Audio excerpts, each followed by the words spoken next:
Okay, on this topic of the absurd in Kierkegaard, what does he mean by the absurd? Well, we've talked about truth as subjectivity as absurd, as this kind of contradiction between uncertainty and passion for that.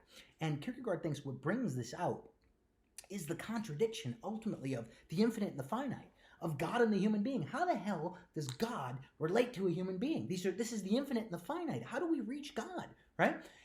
Or the eternal and the temporal. That's also what the absurd is, just thought in a different register. Or even better, the universal and the particular, or best perhaps said, being and becoming. God is being itself, right? God is that which is. I am who I am. I'm the one who is, right?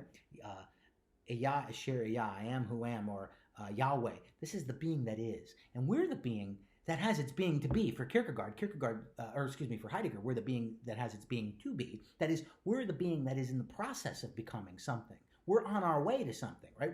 We're not finished yet. That's what Kierkegaard means by we are existing. He means very simply, we're becoming. That's why a system of existence cannot be given. That's why a system of the human being, he would put it this way, the human becoming cannot be given. We're constantly figuring out who we are. I'm constantly constructing and deconstructing selves. I'm constantly molding a self and ripping it down again. I'm a free being, and because I'm a free being, no system of my existence can be given. But because I'm a free being and becoming and constructing a self, how do I relate to the being that already is, that is becoming? There's a contradiction there between the becoming that we are and the being that God is, between the finitude that I am and the infinity that God is, or between the eternality that God is and the temporality that I am. We are time itself. Okay, that's absurd for Kierkegaard, and that's where you want to start. That irrelation, that absurdity, that absurd relation between what I am and what God is and how they relate, that relation in its absurdity is called faith. Now, there's a Hegelian problem there of opposites, becoming and being, eternality and temporality. And whereas Hegel would resolve that through the rational or conceptual Aufhebung, Kierkegaard absolves that through the aconceptual or passionate Aufhebung. That is, there is no resolution of that antithesis rationally. Okay, and I want to read a quote from Kierkegaard here that really sums this up.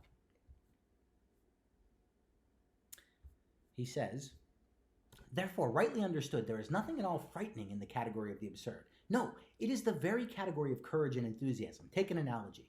Love makes one blind. Yes." Notice the idea of love as an analogy here. Take an analogy. Love makes one blind. Yes, but it is nevertheless a cursed thing to become blind. Well, then you could just diminish the blindness a little so that one does not become entirely blind. But take care, for when you diminish the blindness, you also diminish the love, because true love makes one entirely blind. And true faith breathes healthfully and blessedly in the absurd. The weaker faith must peer and speculate, just as the weaker love, which does not have the courage to become entirely blind, and for that very reason remains a weaker love, or because it is a weaker love, it does not become entirely blind.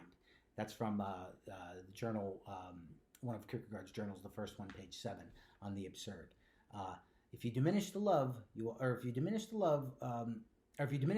a little, you also diminish the love. You have to have the courage to become entirely blind. You have to have the courage to become entirely faithful. And this is why he's sometimes criticized for fideism.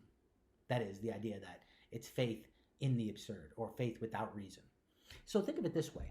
You can kind of think of Plato, if you remember back to the Euthyphro, where he's thinking about, well, is something good because God says it's good, or is it good because it is good and God loves it because it's good?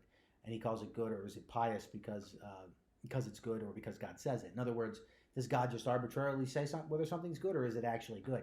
What Plato's doing there is he's trying to inject a little reason back into the Greek understanding of divinity, where you have gods doing all kind of crazy things. He's saying, don't gods have to submit to some kind of order, some kind of good?